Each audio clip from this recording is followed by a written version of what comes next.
formidable movement that has half the signatures it needs to initiate such a recall. So how did this happen? In the last month, Newsom's imposed the strictest lockdowns in the entire nation, one that has done nothing to slow the spread of COVID. Now, residents and businesses are fleeing the state. Heck, even Elon Musk moved to Texas. Those unable to leave are not just faced with COVID restrictions, but also rising crime rates as anti-cop BLM acolytes take control. And, of course, in DA offices, you bet they are. Joining me now is someone leading that effort, California State Senator Melissa Melendez. Senator, how realistic is this push to recall Newsom? Well, Laura, it's good to see you. Thank you for having me on. And this is a very realistic effort. This isn't a joke. People are mobilized. We have over half the signatures that we will need. We have until roughly March 15th to get all the signatures in, and we are going to get this done. He has been a disaster, and we are tired of it. Well, I'm surprised, frankly, there haven't been more anti-Newsom uprisings in the state. I mean, there have been some here and there, and we've covered them on The Angle.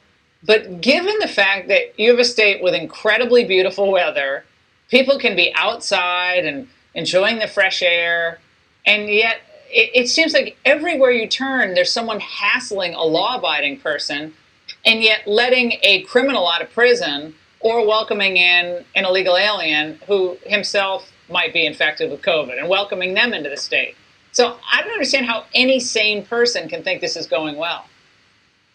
Well, I think most sane people don't think this is going well, especially when you have a governor and his Democrat colleagues who tell you, don't go gather with your family, don't go dine in restaurants outdoors, don't go do this, don't go do that. And then what happens? They do the exact opposite. And I think people are seeing him for the hypocrite that he is. And we are tired of it. This is Democrats too. This isn't just a Republican issue. It really isn't a partisan issue. I cannot tell you how many Democrats will write to me and say, please stop this man. He is ruining our state. And now we find out he's planning on keeping our state in lockdown for a year.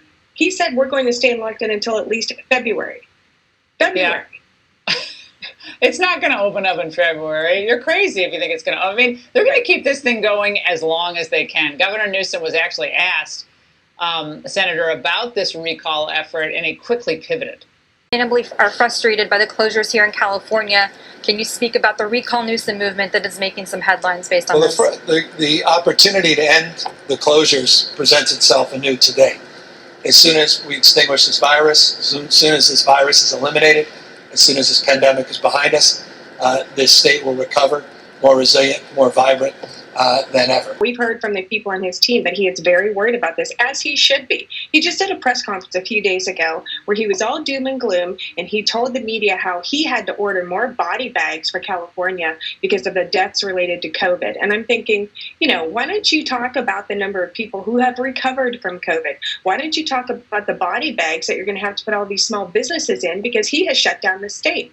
We're tired of it, and it is not a partisan issue. I think he's in for a very big surprise. Well, Senator Melendez, I think he and Cuomo both think that they have a chance of the presidency someday. I mean, they're totally delusional. They think they can be president of the United States. People are going to go, thank you for destroying my business. Thank you for putting my children back years in their educational process and development. Thank you for all the mental illness that you're causing in the state. I mean, it's insanity. Senator, great to see you. Merry Christmas.